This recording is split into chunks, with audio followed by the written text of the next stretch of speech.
வணக்கம் and welcome to Shamu's recipes Tamil. இன்னைக்கு நம்ம ரெசிபி சுவையான மாங்காய் பச்சடி. இத சாம்பார் சாதம், ரசம் சாதத்துக்கெல்லாம் சைட் டிஷ்ஷா வச்சுக்கலாம். தயிர் சாதம் மாதிரி மைல்டான லஞ்சுக்கு இது ஒரு சூப்பர்வான சைட் டிஷ். புளிப்பு, காரம், இனிப்பு, உப்பு எல்லாம் சேர்ந்து ஒரு மிக்சர் டேஸ்ட்ல ஜாம் சாப்பிட்ட மாதிரி இருக்கும். என்ன கேட்டா இத சும்மாவே சாப்பிடலாம், அப்படி ஒரு டேஸ்ட். மாங்காய் பிடிச்ச எல்லாருக்கும் இந்த ரெசிபி கண்டிப்பா பிடிக்கும். நீங்க நம்ம சேனல் இன்னும் சப்ஸ்கிரைப் பண்ணலன்னா சப்ஸ்கிரைப் பண்ணிக்கோங்க. கூடவே பெல் ஐகான் பிரஸ் பண்ணி ஆல் கொடுங்க. இந்த வீடியோ உங்களுக்கு பிடிச்சிருந்தா ஒரு லைக் கொடுங்க. நீங்க கொடுக்குற ஒவ்வொரு லைக்ஸும் கமெண்ட்ஸும் எங்களுக்கு இன்னுமே மோட்டிவேட்டடா இருக்கும். இப்ப வாங்க ரெசிபி செய்ய ஸ்டார்ட் பண்ணிடலாம். ஏப்ரல் மே மாசத்துல எல்லாம் மேங்கோ சீசன்ல இருக்கும். நிறைய மாங்காய் கிடைக்கும். இந்த ரெசிபிக்கு இந்த கோமாங்காய் தான் யூஸ் பண்ணணும். இத கிளிமூக்கு மாங்கான்னு சொல்லுவாங்க. குண்டு மாங்காய் யூஸ் பண்ணக்கூடாது, அது ரொம்ப புளிக்கும். அதை ஊறுகாய்க்கு தான் யூஸ் பண்ணுவாங்க. நல்ல திரண்ட மாங்காவா 2 எடுத்திருக்கேன். இதை வாஷ் பண்ணிட்டு கட் பண்ணிக்கலாம். இந்த மாதிரி 40% அளவுக்கு பழுத்த மாங்காய் எடுத்திருக்கேன். ரொம்ப காயா எடுத்துக்கிட்டாலும் புளிக்கும்.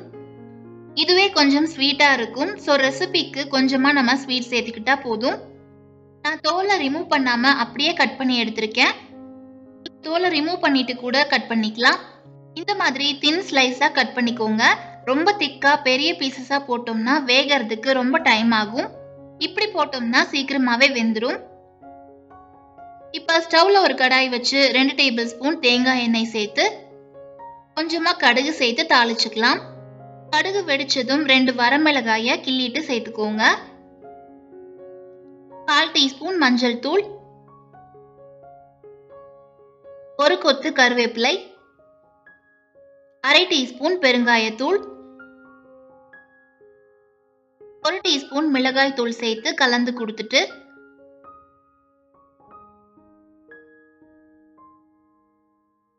கட் பண்ண மாங்காயை சேர்த்துக்கலாம்.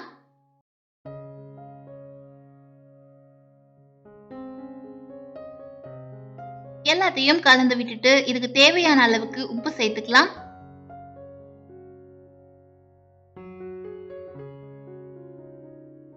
மாங்காய் வேகிறதுக்காக இதுல கொஞ்சமா தண்ணி சேர்த்துக்கலாம்.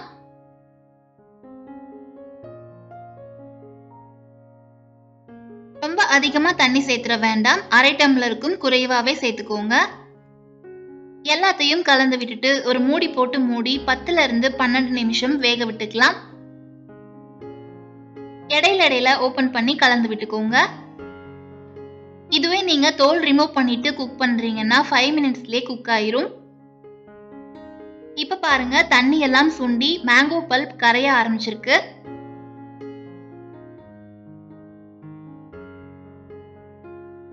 இப்ப இன்னொரு பாத்திரத்துல 100 கிராம் வெல்லத்தை உடைச்சு சேர்த்திருக்கேன். கொஞ்சமா தண்ணி விட்டு வெல்லத்தை மெல்ட் பண்ணி எடுத்துக்கலாம். பாகா காய்ச்ச வேண்டாம், ஜஸ்ட் வெல்லம் கரைஞ்சு ஒரு கொதி வந்தா போதும். இதையும் மாங்காய் கூட ஃபில்டர் பண்ணி சேர்த்துக்கலாம்.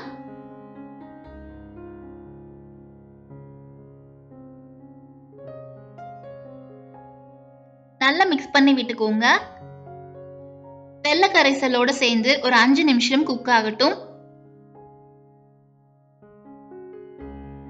ஸ்வீட்னஸ் உங்க டேஸ்டுக்கு தகுந்த மாதிரி அட்ஜஸ்ட் பண்ணி சேர்த்துக்கோங்க.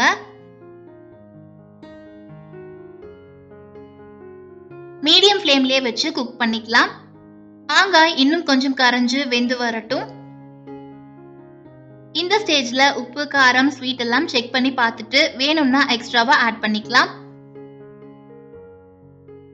இப்ப பாருங்க, மாங்காய் வெல்லத்தை நல்லா அப்சர்வ் பண்ணி நல்லா வெந்து வந்திருக்கு. இப்ப ஸ்டவ் ஆஃப் பண்ணிட்டு ஒரு பவுலுக்கு மாத்திக்கலாம். இது எல்லா ரைஸ்க்குமே ஒரு டேஸ்டியான சைட் டிஷ். பார்க்கும் போதே நாக்கெல்லாம் ஊறும். சும்மாவே இதை சாப்பிடலாம். ஒரு ஸ்வீட்டான ஊறுகாய் சாப்பிட்ட மாதிரி இருக்கும்.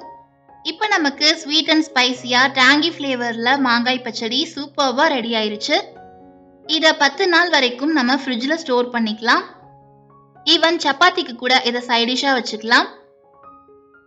இந்த டேஸ்டியான மாங்காய் பச்சடி நீங்களும் வீட்ல ட்ரை பண்ணி பாருங்க. ரெசிபி பத்தின ஃபீட்பேக்கை மறக்காம கமெண்ட்ஸ்ல சொல்லுங்க. இந்த வீடியோ உங்களுக்கு பிடிச்சிருந்தா ஒரு லைக் கொடுங்க, சப்ஸ்கிரைப் பண்ணி சப்போர்ட் பண்ணுங்க. Thank you all.